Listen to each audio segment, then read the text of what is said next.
जाहि उपलक्ष्य में हम आयल छी किछ विवाह से संबंधित गीत नाद सुनाएब। आओ सुनाबी।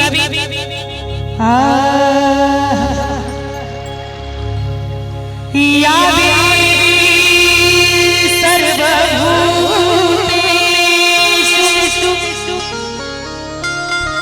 शक्ति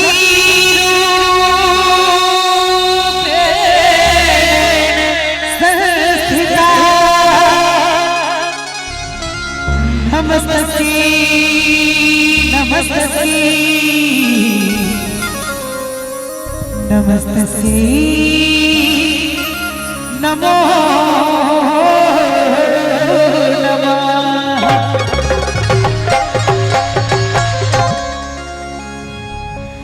नभ का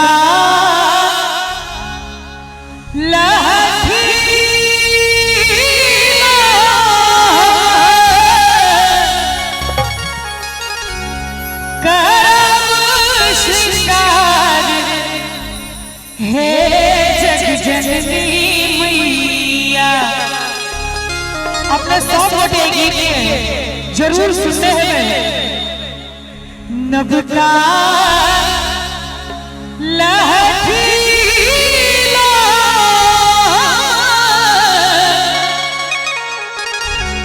करम श्रृंगार हे जग जननी मैया। और जिनका जिनका माँ भगवती हाथ सुरक्षित देने छे ठंडा त लगत है अहाँ के प्रॉब्लम हम बुझ रहल छी। ई हवा कत से ए हमरा माथा सकरा दूरे राखू। एक बार मैया के नाम पर दोनों हाथ ऊपर उठा दियो 100 वोटे। पांचवा 100 उठा दियो। हां अहाँ सब खाली भोजन देवा ले लिए के तालियों बजे। एक बार दोनों हाथ उठा दियो 100 वोटे और ताली बजा के हमरा संगे जगमग करती आहा के दरबार जग जननी मैया। जगमग करती आहा के दरबार जग जननी मैया। नभ का लहठीला करम श्रृंगार जग जननी मैया। नभ का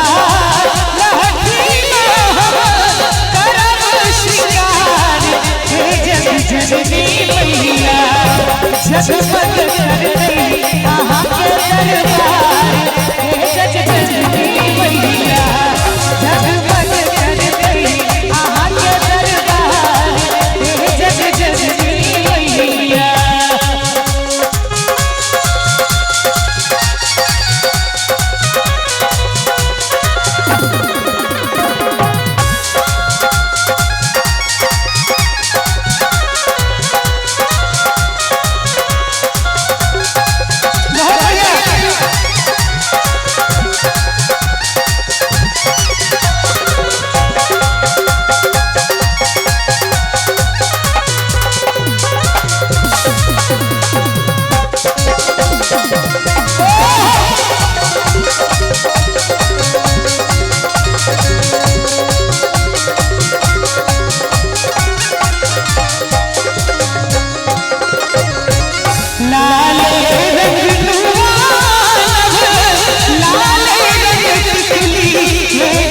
जननी मैया।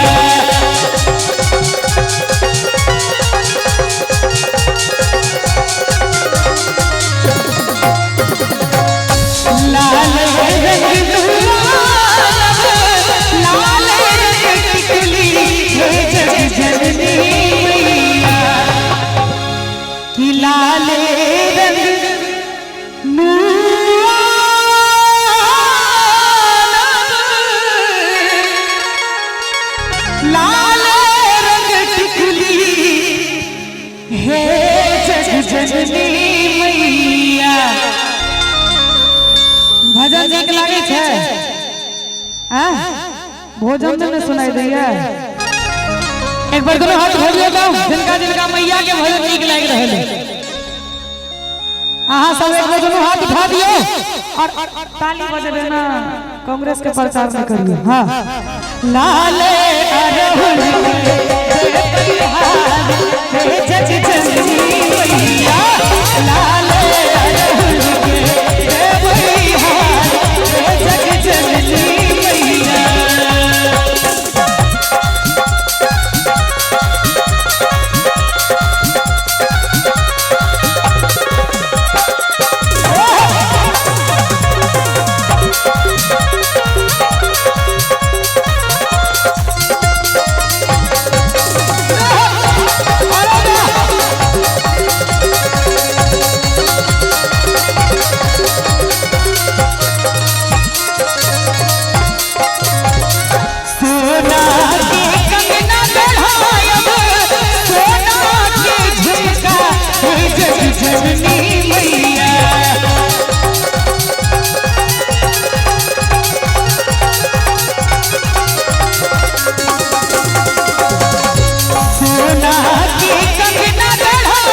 जननी मैया।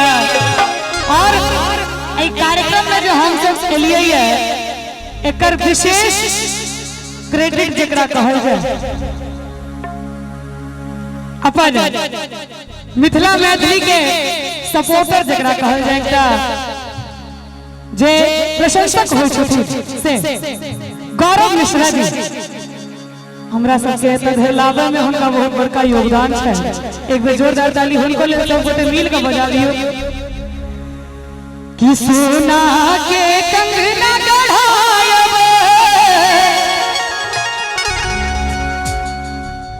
सोना के झुमका हे जग जननी मैया। और चाचा जी बढ़िया लागे है एक बार ताली बजा के आशीर्वाद दियो तो सही पर सोनू सही पर सोनू के झनकार हे जग जननी मैया। सही पर सोनू के झनकार हे जग जननी मैया। और अंत में धिया झुली मैया बेटा प्रशांत जग जननी मैया।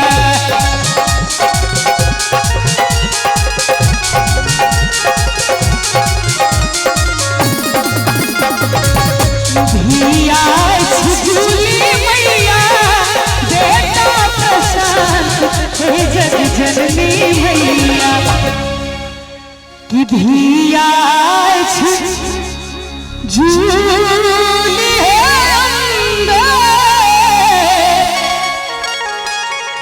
बेटा प्रशांत हे जग जननी मैया। और अहाँ सब गोटे के दिश मैया से कहबै भक्त के सुनिए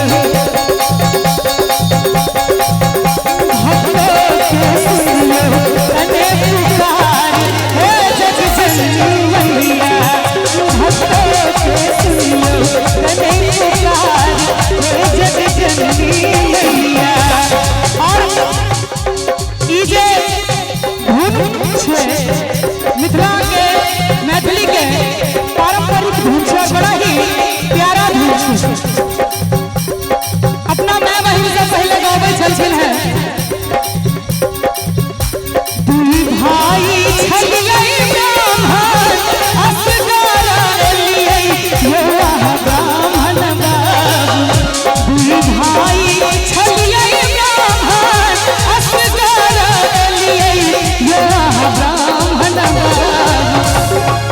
अच्छा कते गोटे गीत सुनने छियै कनी एक बार हाथ ठाड़ कर देते सब गोटे सुनने छियै हमर माय बहिन सब कहते हेथिन कि दुई भाई छलियै ब्राह्मण असगर एलियै ब्राह्मण बाबू। और कहवा छोड़ला कहवा छोड़ला छोट भाई ब्राह्मण बाबू।